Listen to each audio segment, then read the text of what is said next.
Hello বাচ্চারা, আজ আমরা শুনবো ফন্দিবাজ কাকের ফাঁদে টুনি নামক গল্পটি। শুরু করা যাক তাহলে। কোনো এক গভীর জঙ্গলে প্রচণ্ড বৃষ্টি শুরু হয়েছে, আর এই বৃষ্টির পরিমাণ আস্তে আস্তে বাড়তেই থাকছে।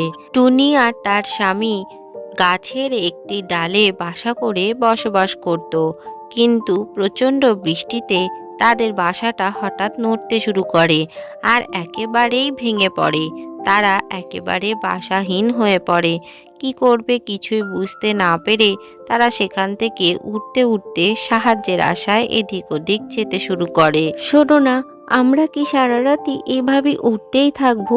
আমি তো আর উঠতেও পাচ্ছি না, আমার তো ডিম দেওয়ারও সময় হয়ে গেছে। ঠিক আছে, তুমি চিন্তা করো না টুনি, আমরা এক্ষুনি থাকার একটা ব্যবস্থা ঠিকই করে ফেলতে পারবো। উঠতে উঠতে তারা যে বাসাটি সামনে দেখতে পায় সেখানে গিয়ে বসে পড়ে আর জোরে জোরে ডাকতেও শুরু করে। শোনো, এই বাসায় কে আছো? তাড়াতাড়ি দরজাটা একটু খোলো, আমরা খুব বড় বিপদে পড়েছি, আমাদের একটু সাহায্য করো। টুনি স্বামীর গলার আওয়াজ শুনে দরজা খুলে যায় আর তার ভেতর থেকে একটি পায়রা বাইরে বেরিয়ে আসে। কি ব্যাপার, এত বৃষ্টির মধ্যে তোমরা এখানে কি করছো?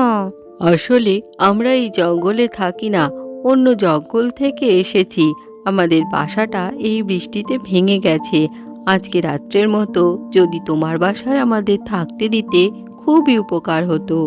না না, সে কি করে হয়? আমার বাসা এমনিতেই ছোট আর খাবারও অনেক কম আছে, তোমরা যাও এখান থেকে। এই বলে পায়রা মুখের ওপরে দরজা বন্ধ করে দেয়। তারা খুবই মন খারাপ করে সেখান থেকে উড়তে উড়তে যেতে শুরু করে। উড়তে উড়তে তারা খুবই হাঁপিয়ে যায়। দুজনে গিয়ে একটি গাছের ওপরে বসে। দূর থেকে কালু কাক তাদের সমস্ত কথাই শুনে ফেলে আর সঙ্গে সঙ্গে তাদের সাথে কথা বলতে সেখানে চলে আসে। আরে, তোমরা দুজন এখানে? আমি সবই শুনেছি। ওই পায়রা তো তোমাদের থাকতে দিল না। চলো তোমরা আমার সাথে গেলে তোমরা একটা বাসা নিশ্চয়ই পাবে। তোমাকে অনেক ধন্যবাদ কাক দাদা, কেউই তো আমাদের সাহায্য করতে রাজি হচ্ছে না। ভালোই হলো, তুমি আমাদের যদি একটু বাসার ব্যবস্থা করে দাও খুব ভালো হয়। শুধু আজকে রাতটার জন্য, কাল আমরা চলেই যাব। শুধু আজকে রাতের জন্য কেন টুনি? তোমাদের যতদিন ইচ্ছা হয় ওই বাসায় তোমরা থাকতে পারো। কাক উঠতে উঠতে তাদের বাসার দিকে নিয়ে যেতে থাকে। এদিকে বৃষ্টিও প্রচণ্ড বাড়তে শুরু করে। কিছুক্ষণ ওড়ার পরই তারা একটি বাসার সামনে চলে আসে।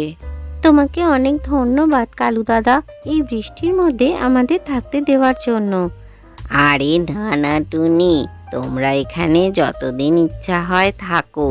এই বাসাটা তো আমার এমনি এমনি পড়ে থাকে। আমি এখন চলি। এদিকে জঙ্গলের সবচেয়ে বুড়ি পাখি মিনু মাসি দেখে ফেলে যে কালু কাক টুনিদের সাহায্য করেছে। সে বসে বসে বলতে থাকে, এ নিশ্চয়ই কালুর সেই একই ফন্দি হবে। আমার তো ওদেরকে বাঁচানোর দরকার। মিনু মাসি সাহায্যের জন্য কালুর বাসায় পৌঁছে যায় আর তাদেরকে দেখে বলে, তোমরা এখানে কালুর বাসায় এসেছো? কালু খুবই দুষ্টু, ওর একটা দুষ্টু চিল বন্ধু আছে। তাকে খাবার সুযোগ করে দেওয়ার জন্যই এই বাসায় তোমাদেরও এনেছে। তবে তোমরা চিন্তা করো না, কালুকে জব্দ করার একটা দারুণ বুদ্ধি আমার মাথায় এসেছে। এরপর কালু আর চিল ওই ঘরে ঢুকতেই সবাই মিলে লাঠি দিয়ে তাদের মারতে শুরু করে। আজকের গল্পটি থেকে কি শিখলে বাচ্চারা? কারোর ক্ষতি করলে নিজেকেও বিপদে পড়তে হয়।